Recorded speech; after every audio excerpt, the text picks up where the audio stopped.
Oh, il vient de brûler. Alors salut à tous, on se retrouve aujourd'hui pour parler vacances. Comme vous le savez, je suis parti quelques jours en Islande, j'ai fait d'énormes boulettes, des boulettes que je n'aurais pas dû faire tout simplement parce qu'on en parle régulièrement dans nos vidéos. Donc du coup, ce qu'on va faire, c'est que dans cette vidéo, on va faire une petite checklist pour vous. Si vous partez en vacances, au moins, il vous suffira de cocher ce qui est fait et ce qu'il y a à faire et vous serez sûr de ne pas faire d'erreur.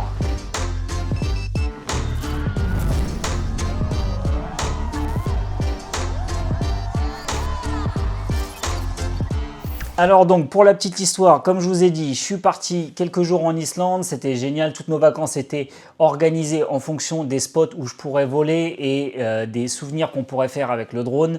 Malheureusement, j'ai fait une erreur fatale, c'est partir sans pièce de rechange ni même un deuxième drone. Donc je vous avoue que ça a été compliqué parce que première batterie, je branche mon drone, ça brûle, je vous mets quelques images en surimpression sur la vidéo. Donc première batterie, je branche, mon ESC prend feu directement. Sans raison, pendant 3 jours avant de partir en vacances, j'ai fait une utilisation intense du drone pour les réglages, être bien préparé avec la caméra, pour pouvoir filmer correctement, avoir de beaux souvenirs, etc. Bref, je peux vous dire que j'ai épluché ma machine de A à Z. Malgré tout, voilà, ce qu'il fallait arriver est arrivé. En gros, bah voilà, ça a brûlé, j'ai pas de spare, plus de drone. C'est-à-dire que la moitié des vacances pour nous était complètement foutue parce que tout était basé autour des prises de vue en drone. Donc, je me suis un petit peu débrouillé à trouver sur Facebook un groupe ou même un média islandais qui m'a recommandé donc un groupe local de discussion de pilotes de drone. Là où un pilote m'a contacté et m'a proposé gentiment du matériel pour remplacer le mien. Donc voilà, du coup ce que j'ai fait, c'est que j'ai changé la stack complète. Au final, j'avais un moteur qui a brûlé. Le lendemain, j'ai dû rappeler le gars pour se redonner rendez-vous dans la capitale, acheter un moteur. Au final, j'ai volé avec un moteur dépareillé tout le long des vacances. Bref, histoire de dingue. Donc pour bien se préparer, c'est assez simple. Il vous suffit déjà dans un premier temps de prévoir votre voyage en avion si vous prenez l'avion. Donc, renseignez-vous sur votre compagnie aérienne. Il y a des compagnies qui interdisent le transport de batterie. En tout cas, en règle générale, vous pouvez. Il y a une capacité maximale à respecter. Ça, je crois que c'est propre à chaque compagnie. Moi, je suis parti avec Transavia. Transavia, tout simplement, ils sont pas chiants du tout. Il suffisait juste que chacune de mes batteries soit, on va dire, toutes les prises soient scotchées et pour éviter tout contact, et chaque batterie soit stockée individuellement dans des sachets plastiques zippables comme les sachets alimentaires. Voilà, et le tout dans un sac hermétique anti-feu qu'on a toujours tendance à avoir dans votre sac, j'espère pour vous en tout cas. Donc, en gros, renseignez-vous sur la compagnie aérienne, rangez bien votre sac. Je ne vais pas vous refaire un détail complet sur ça parce qu'on a déjà une vidéo qui a été faite, je vous mets la petite fiche en haut.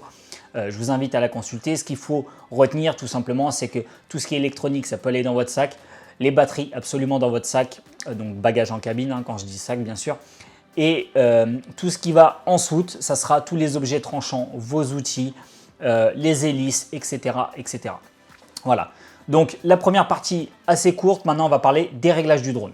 Alors, les réglages du drone, on va parler encore une fois, on vous le répète tout le temps, mais on va parler sécurité. Sécurité, ça veut dire quoi? Le fail-safe. Il faut absolument que votre fail-safe soit réglé. Vous volez dans des endroits qui ne vous sont pas familiers, avec peut-être des gens pas trop loin. Bien sûr, il est interdit de voler dans des endroits où le vol est interdit, bien sûr. Mais pour ça, je vous invite donc à avoir DroneSpot ou la quelconque carte qui vous permet de vérifier la zone de vol, si elle est autorisée ou non et s'il y a un plafond. Bref, en gros, ne volez pas là où vous n'avez pas le droit, mais si vous volez à des endroits fréquentés, faites en sorte de ne pas survoler les gens, toujours les mêmes règles de sécurité, mais il faut que votre fail-safe soit réglé parce que si votre drone s'en va et qu'il vient à percuter quelqu'un, croyez-moi, vous allez avoir de gros soucis. Donc, fail-safe, le mode rescue. Pareil, si vous avez tendance à prendre un peu de distance, à monter dans les montagnes, faites pas la même erreur que moi. Je suis parti faire un peu long range, sans GPS, sans mode rescue. Je vous avoue que sur une batterie, j'ai transpiré. Vraiment parce que il y avait beaucoup de vent, beaucoup de pluie. Vous avez pu le voir sur quelques vidéos qu'on a déjà relayées sur les réseaux sociaux. Mais les conditions climatiques n'étaient pas forcément tout le temps au rendez-vous. Et je vous avoue qu'une fois, je cherchais d'où était mon point de départ et j'ai failli paumer ma machine justement à cause de ça. Voilà, donc faites attention, ça paraît évident de se repérer comme ça quand on vole à 100-200 mètres de soi quand on fait du freestyle. Mais dès qu'on commence à prendre de la distance, je peux vous assurer que quand on se retrouve en montagne, dans un endroit qu'on ne vole pas habituellement, on a vite fait de se paumer au milieu de toute cette nature. Voilà, donc rescue avec le GPS, fail-safe, pensez à faire un petit checking de votre drone, hein. Les soudures, les vis, les bras, s'il n'y a pas de fissures, etc. Bref, un petit contrôle technique, ça fait pas de mal. Et on termine par les réglages. Pensez à bien régler votre machine, les PID, les rates, vous familiarisez bien avec tout ça. C'est super important parce que vous allez faire des vidéos et si votre machine n'est pas réglée, eh ben, ça va trembler et vos enregistrements seront pas beaux à voir. Voilà, donc c'en est tout pour cette deuxième partie. On passe maintenant à l'erreur qui a failli coûter toutes mes vidéos de drone, c'est la prévention de la casse, chose que je n'ai pas faite, donc prévoir du spare. Alors, pour les pièces de rechange, le spare, moi je vous conseillerais directement d'avoir une deuxième machine. Pour le coup, j'avais pas de deuxième machine en stock, pas de deuxième machine réglée. Comme vous le savez, on teste beaucoup de matos ici, donc la plupart du temps mes drones sont démontés. J'ai pas eu le courage de remonter une machine juste pour les vacances et ça a failli me coûter donc justement toutes mes vacances. Je m'explique. Donc, comme je vous ai dit en début de vidéo, j'ai branché mon drone, ça a brûlé, j'avais pas de SC en spare. Du coup, j'ai essayé de trouver une boutique là-bas, ça n'a pas fonctionné. Heureusement, il y a un type qui est venu m'apporter du matos, hein, comme je vous ai expliqué, et j'ai dû changer complètement ma stack. Donc, j'étais en full kiss, un setup qui a fait ses preuves, hein. Clairement, ça faisait déjà, je pense, au moins 2 ans que je volais avec sans problème. Et malgré tout, il a fallu que ça brûle quand on est en vacances. Donc, on n'est pas à l'abri de la casse, même sans prendre de crash justement. Et donc, je vous invite à prendre au moins un ESC. Donc, si c'est un 4 en 1, prenez un ESC en rab. Ou alors, prenez un autre drone en rab. Si vous ne prenez pas de drone en rab, prenez donc forcément du matos pour le réparer. Faites pas comme moi, partez pas à poil, comme j'ai pu faire, sans avoir de stack et devoir acheter une stack Betaflight qu'il a fallu que je monte entièrement. Donc, j'ai dû racheter carte de vol et ESC sur le terrain. Enfin, sur le terrain, dans le pays surtout où j'ai été. Et il a fallu que je refasse tous les réglages entièrement. Bref, j'ai clairement passé une matinée à faire ça, remonter le drone, enfin démonter, remonter, régler, m'assurer de re-régler le fail-safe, etc. Je peux vous assurer que c'est vraiment pas drôle quand on est en vacances et on a autre chose à faire. Voilà. Donc prévoyez au moins, je pense, des ESC si vous n'avez pas une deuxième machine. Prévoyez un moteur de spare, très important un moteur de spare. Vous voyez, je ne l'ai pas fait et j'ai dû racheter un moteur complètement différent. Donc pour info, j'ai essayé de me rapprocher au maximum du type de moteur. C'est-à-dire que là, j'ai des 23.05. Ici, ce sont des 23.06.5. Donc on est vraiment proche. Le KV, ce n'est pas important. La carte de vol gère les différences. Mais essayez d'avoir un stator qui est à peu près similaire aux autres moteurs. Voilà, donc en vrai, ce n'est pas obligatoire, mais c'est conseillé. Moi, je n'ai pas eu de problème avec un moteur différent, mais pareil, si seulement j'avais eu un moteur en plus en stock, eh ben, ça m'aurait évité de faire ce genre d'expérience. Parce qu'on sait tous que c'est possible, mais faire ce genre d'expérience quand on est à près de 10 000 km de chez soi, croyez-moi qu'il n'y a rien d'amusant. Donc voilà, le moteur, les ESC et forcément prévoyez des hélices. Parce que si vous n'avez pas d'hélice et que vous vous plantez, vous n'allez plus pouvoir voler, c'est évident. Ah oui, petite parenthèse aussi, forcément, si vous prévoyez du spare, prévoyez du matos. Il faut prendre tous vos outils pour démonter et remonter votre machine. Et j'entends par là surtout un fer à souder portable, donc qui puisse marcher sur une batterie. Voilà, donc pensez au petit TS100, je vous mets une petite fiche ici, ou alors toute autre variante dans d'autres marques qui peuvent fonctionner de la même façon. Maintenant, on va parler donc de la charge. Soit vous êtes fixe, soit vous êtes nomade, mais il va falloir adapter votre type de charge à vos vacances. Alors, soit vous allez pouvoir revenir régulièrement à un point fixe, j'entends par là un hôtel, une maison ou quoi que ce soit si c'est sur plusieurs jours. Vous avez tout simplement à prendre vos chargeurs classiques avec vos paraboards et prévoir plusieurs câbles pour éventuellement charger la radio en USB-C, charger votre GoPro, charger peut-être un appareil photo ou quelque chose comme ça. Bref, prévoyez suffisamment de câbles pour tout charger en même temps parce que c'est pas comme à la maison. on n'a pas en général le temps de laisser charger les choses doucement et les unes après les autres. Voilà. Donc parfois, on est pris par le temps, il faut utiliser des paraboards. Pareil, si vous ne savez pas utiliser une paraboard, je vous mets une petite fiche ici donc, sur l'utilisation de la paraboard, c'est assez simple. Voilà. Donc moi, ça n'a pas été mon cas, c'est-à-dire que j'ai fait 2000 km en 4 jours. Je peux vous assurer que ce petit chargeur maison m'a servi énormément. En gros, qu'est-ce que c'est? C'est tout simplement un chargeur de PC portable pour voiture. Donc, il permet tout simplement d'avoir 19 volts et 5 ampères en sortie que je branche donc sur un allume-cigare. Et j'ai tout simplement coupé le câble d'origine pour venir y mettre un XT60 et ça m'a servi donc à alimenter mon chargeur qui était compatible courant continu. Voilà, un petit hobby make qu'on vous a déjà présenté sur la chaîne. Il est à l'intérieur, là je ne vais pas vous le démonter, mais je vais vous mettre la petite fiche ici aussi si ça vous intéresse.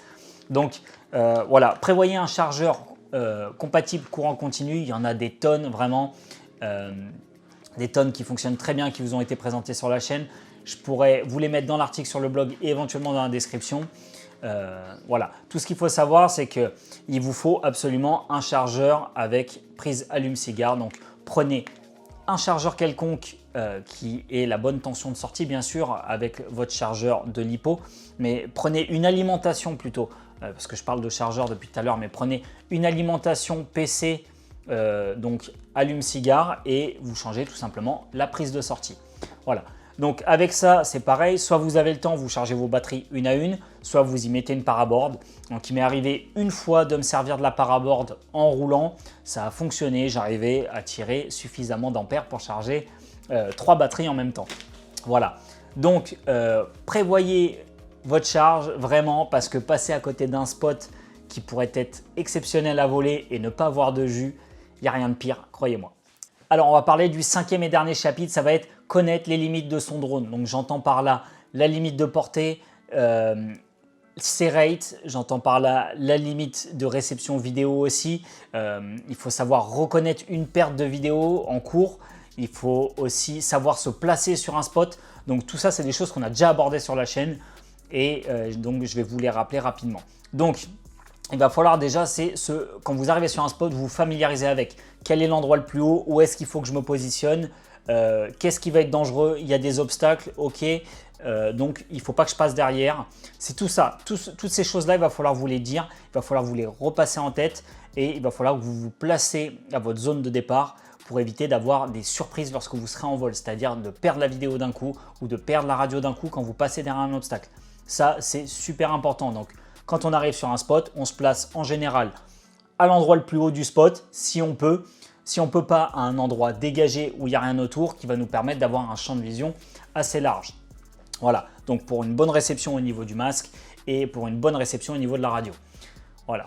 Donc, deuxième chose, ça va être de savoir si le vol est autorisé. Pour ça, donc, je vous en ai parlé un petit peu déjà, mais pensez à télécharger par exemple DroneSpot, une application qui vous répertorie toutes les zones de vol non autorisées dans le monde. Sinon, il y a des cartes dont je n'ai plus les noms en tête, mais il y a des cartes qui vous permettent de savoir si les zones de vol sont autorisées ou pas, là où vous vous trouvez surtout. Et pensez aussi aux particularités locales. Quand vous êtes dans des endroits où il y a des monuments, le pays peut ne pas avoir de restrictions sur les drones, mais il y a certains monuments où la zone de vol est non autorisée en drone. Alors, vous verrez par la suite des vidéos que j'ai pu faire en Islande. Il y en avait 2 où les zones de vol étaient non autorisées.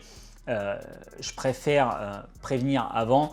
Ce sont des endroits où j'ai pu voler grâce aux gardiens parce que j'ai été les voir en premier. Je leur ai demandé si, malgré que la pancarte était présente, est-ce que ça le dérangeait si je pouvais faire une batterie. Ils ont tous été très sympas en tout cas et ils m'ont dit il n'y a pas de problème, vous pouvez faire une batterie, faites juste attention aux personnes. Voilà, donc s'il y a des particularités locales, n'hésitez pas à aller voir les gendarmes si c'est des gendarmes, les gardiens si ce sont des gardiens. Bref, renseignez-vous, demandez avant, ne faites pas de vol sauvage, ça peut vous coûter cher. Voilà. Donc, pour la zone de vol, c'est déjà vu. Maintenant, on va parler donc de la portée. La portée, il faut arriver à savoir quand est-ce qu'on va perdre la radio et quand est-ce qu'on va perdre la vidéo. Perdre la radio, c'est assez simple. Je vous recommande de régler vos alertes, que ce soit dans la radio ou dans l'OSD, pour le LQ ou le RSSI. On vous a déjà fait des vidéos à ce sujet.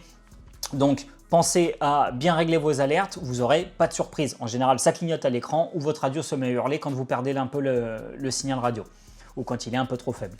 Pour la vidéo, c'est soit vous allez avoir des glitches numériques ou des glitches analogiques. Donc les glitches numériques, c'est simple, ça va commencer à pixeliser. Si vous êtes en mode focus, vous n'allez peut-être pas vous en rendre compte tout de suite sur le masque DJI, mais en tout cas en analogique, c'est assez simple. Dès que vous commencez à avoir un peu de neige, vous pouvez être certain que vous êtes en train de perdre gentiment la réception vidéo. Donc, soyez prudent avec ça, ne vous faites pas surprendre par le décor, vous regardez, waouh, c'est beau, c'est magnifique, et on ne fait pas attention à si on capte ou pas, et d'un coup, c'est neige ou écran noir. Voilà, donc soyez prudent et faites attention à votre portée maximale. Et bien sûr, ce passage va de pair avec l'emplacement idéal pour décoller au début. Voilà. Et pour dernière petite parenthèse dans ce chapitre des limites sur le drone, je dirais qu'avant de partir en vacances, c'est aussi un petit bonus si vous connaissez un petit peu le climat du pays. Alors, moi je suis parti dans un pays où il y a de la neige et de la pluie. Du coup, le premier truc que j'ai fait avant de préparer ma machine, ça a été de tropicaliser mon drone. Alors, on vous a fait une vidéo à ce sujet sur la chaîne. Ça prend pas longtemps. Il faut faire ça proprement parce que forcément, sinon ça ne fonctionne pas. Mais c'est vraiment un gros plus de tropicaliser sa machine parce que croyez-moi, une simple goutte d'eau sur votre carte de vol, ça peut foutre la merde et votre drone peut tilter à un endroit où il ne faut surtout pas qu'il déconne.